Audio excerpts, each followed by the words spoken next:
नमस्कार. अक्कलकोट तालुक्यातील चपळगाव येथील ग्रामपंचायत निवडणुकीसंदर्भात आरक्षण जाहीर करण्यात आले. आरक्षण सोडत कशा पद्धतीने झाले या संदर्भात सविस्तर माहिती दिली आहे चपळगावच्या तलाठी किरण मिशे मॅडम. आरक्षण आपण 2025 चा जो GR आहे, आरक्षण निश्चिती व आरक्षण चक्रानुक्रमे फिरवणे, त्यामध्ये जे काही शासन निर्णय झालेला आहे त्याच्यानुसार आपण आरक्षण सोडत केलेली आहे. आपल्या ग्रामपंचायतला एकूण 13 सदस्य संख्या आहे.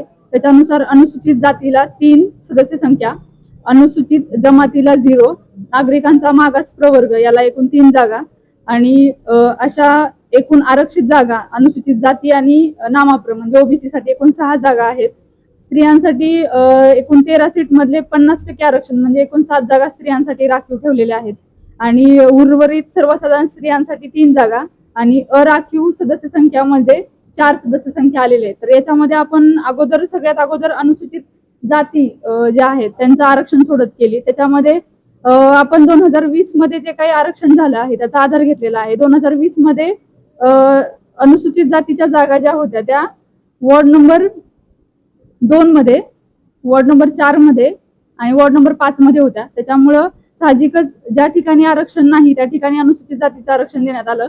म्हणजे प्रभाग नंबर 1 आणि 3 मध्ये, 1 आणि 3 मध्ये आणि प्रभाग क्रमांक 4 मध्ये अनुसूचित जाती आरक्षण होतं, जे की अनुसूचित जाती महिलांना थेट आरक्षण देण्यात आलं.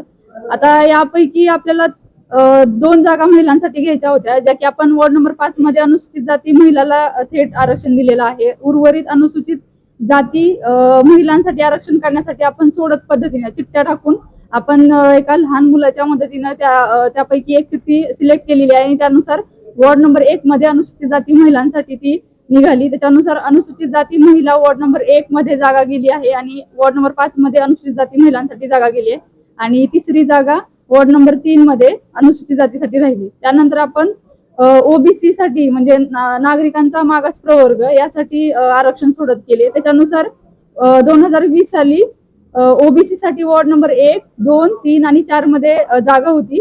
याचा विचार करत असता प्रभाग नंबर 5 मध्ये यावेळेस आपण थेट नागरिकांचा मागास प्रवर्ग ही जागा दिलेली आहे. उर्वरित ज्या 2 जागा आहेत, एकूण नामाप्रसाठी 3 सीट होत्या, त्याच्यापैकी 1 सीट आपण वॉर्ड नंबर 5 मध्ये दिली. राहिलेल्या आता ज्या 2 सीट आहेत त्या आपण चिठ्ठ्या म्हणजे सोडतीनं आपण ते आरक्षण निश्चित केलं आहे. पण तो विचार करत असताना जो 25/5/26 आरक्षण निश्चिती आणि आरक्षण चक्रानुक्रमे फिरवणे हा जो आदेश प्राप्त झाले त्यानुसार वॉर्ड नंबर 3 मध्ये अनुसूचित जातीला अगोदरच 1 सीट गेलेली आहे आणि त्या ठिकाणी 2 सीट असल्यामुळं 1 जागा अराखीव ठेवण्यात आली. त्याच्यामुळे तो प्रभाग आपल्याला वगळावा लागलेला आहे. उर्वरित जो प्रभाग नंबर 1 आणि 2 आणि 4 आहे याच्यासाठी आपण चिठ्ठ्या टाकून चिठ्ठ्याच्या मदतीने आपण सोडतीच्या पद्धतीने आपण त्या ठिकाणी आरक्षण निश्चित केलं आणि त्याच्यानुसार वॉर्ड नंबर 2 आणि 1 मध्ये नामाप्रची जागा निघालेली आहे आणि त्याच्यामध्ये नंतर महिला ज्या आपण घ्यायच्या होत्या त्याच्यामध्ये आपण काय केलेलं आहे की नामाप्र महिला ज्या आहेत त्या 2 सीट घ्यायच्या होत्या, ज्या वॉर्ड नंबर 1 मध्ये नामाप्र अगोदरच सिलेक्ट झाल्यामुळं उर्वरित 2 जागा महिलांसाठी देण्यात आलेल्या आहेत. त्याच्यानुसार नामाप्रच्या जागा होतात प्रभाग नंबर 1 मध्ये नामाप्र महिला, प्रभाग क्रमांक 2 मध्ये नामाप्र महिला आणि वॉर्ड नंबर 5 मध्ये नामाप्र, अशा प्रकारे 3 जागा गेलेल्या आहेत. आता आपला राहतो विषय सर्वसाधारण आणि सर्वसाधारण महिला. आता याच्यानुसार प्रभाग नंबर 1 पाहिला आपण तर त्या ठिकाणी अनुसूचित जाती महिलांसाठी 1 सीट गेली आहे, नामाप्र महिलासाठी 1 सीट गेली आहे. म्हणजे ऑलरेडी तिथं 50% महिलांचं आरक्षण झाले आहे. 3 पैकी 2 जागा महिलांसाठी गेल्या आहेत. त्याच्यामुळे उर्वरित 1 जागा सर्वसाधारणला देण्यात आली आहे. वॉर्ड नंबर 2 मध्ये 2 सीट आहे, त्यापैकी 1 जागा आपण चिठ्ठ्याच्या पद्धतीने सोडतीनं नामाप्र महिलाला देण्यात आली आहे. त्याच्यानुसार आता 1 जागा आपल्याला तिथं अराखीव साठी ठेवा म्हणजे जनरल साठी ठेवावी लागली. त्यानंतर वॉर्ड नंबर 3 मध्ये 1 जागा अनुसूचित जातीला सोडतीनं मिळालेली आहे. त्याच्यामुळे त्या ठिकाणी 2 जागा असल्यामुळे 1 जागा आपल्याला तिथं जनरल महिला द्यावी लागेल.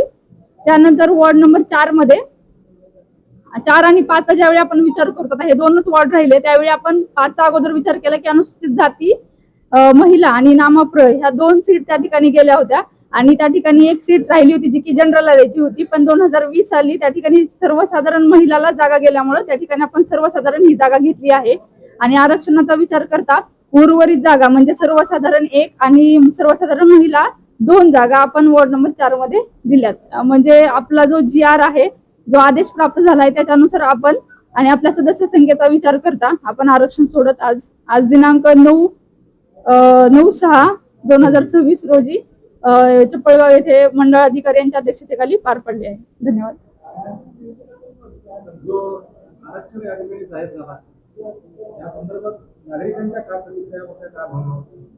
आरक्षण जाहीर झाल्यावर संबंधित नागरिकांना की ज्या काय हरकती घ्यायच्या असेल तर त्या हरकती तुम्ही घेऊ शकता आणि सगळ्या ग्रामस्थांचा अगदी उत्तम आणि चांगला प्रतिसाद सरपंच मॅडम, प्रशासकीय आणि इतर जणांचा सगळा अगदी भरपूर होता सपोर्ट मॅडम. तक्रारी जरी असेल तर तक्रारीच्या संबंधात हरकत दिनांक आहे त्या हरकतीमध्ये तहसील कार्यालयाला हरकत घेऊ शकता.